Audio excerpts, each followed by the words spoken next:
Rome wasn't destroyed by barbarians. It wasn't destroyed by bad luck. Rome destroyed itself. And one of its deadliest weapons was its own money. Picture this, a Roman coin in your hand, shiny silver, stamped with the emperor's face, solid, trustworthy. But slowly, almost invisibly, that coin loses its silver. Year after year, emperors melt it down, mix in cheap metals, and call it the same coin. Sound familiar? Because today your money is doing the same thing, losing value little by little every single year. So the question is, are we Rome all over again? Rome's money started strong. The denarius, first minted around 211 BCE, was a silver coin that became the backbone of the Roman economy. It was simple. A coin had value because of the silver it contained. And this system worked brilliantly. Rome conquered lands, collected taxes in silver, and paid its legions in trustworthy coins. People trusted Roman money. It was wealth you could hold in your hand. But here's the twist. The empire grew too big. Wars were endless, armies expensive, and emperors greedy. Rome had more promises to pay than silver to back them. To cover the costs, emperors turned to debasement, reducing the silver in coins.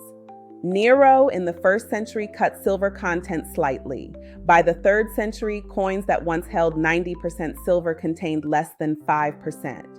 Some were almost pure bronze with a silver wash. Here's the psychology. The coins looked the same, but people weren't stupid. They noticed coins felt lighter, looked duller. And once trust cracked, the entire system unraveled. Soldiers demanded more coins for the same pay. Merchants raised prices. Ordinary citizens panicked. Inflation wasn't a mystery, it was math. And just like today, it was the poor and middle class who suffered most. The wealthy?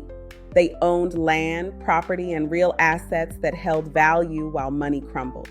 By the 3rd century CE, Rome's money had collapsed. The denarius was worthless. Inflation was so bad that tax collectors started demanding payment in grain, animals, or labor instead of coins. The empire tried reforms. Diocletian issued new coins and even set price controls, punishing people who charged more than the official price. But it didn't work. Trust was broken. The empire's financial collapse weakened its armies, hollowed its economy, and left it vulnerable. By the 5th century, Rome fell, not just to outside forces, but because its money had already rotted it from within. Now, let's fast forward. Does any of this sound familiar? In the US, a dollar in 1913 has the buying power of less than 5 cents today. Inflation quietly eats away at your savings every single year. Central banks print more money during every crisis, 2008, 2020, and beyond. The coins haven't changed faces, but the trust behind them weakens each time the system is stretched. And just like Rome, the wealthy adapt. They hold assets, real estate, stocks, businesses, gold. The poor and middle class, they cling to paper money and watch it lose value. History doesn't just rhyme, it shouts. Here's the psychology lesson Rome teaches us. Inflation is not just an economic problem, it's a trust problem. When people lose trust in money, they behave differently. They spend faster, fearing tomorrow's prices.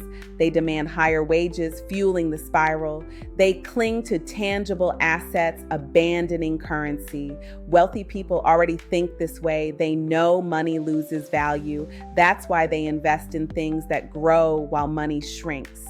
So what can we learn from Rome? 3 lessons. 1, trust is wealth. If money loses trust, it loses everything. Don't put all your trust in paper. 2, assets beat cash. Rome's wealthy survived because they owned land and resources.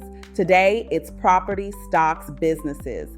3, history repeats. Inflation isn't new. It's the oldest trick in the book, and it always ends the same way. So here's my warning. Rome didn't collapse overnight. It collapsed slowly, coin by coin, until one day the money people trusted was worthless.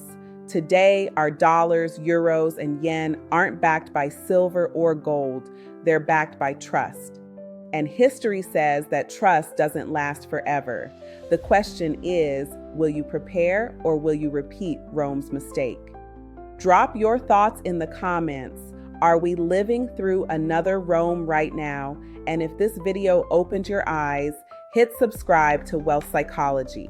Next, watch my deep dive into Weimar Germany, when money lost all meaning. Trust me, you don't want to miss that one.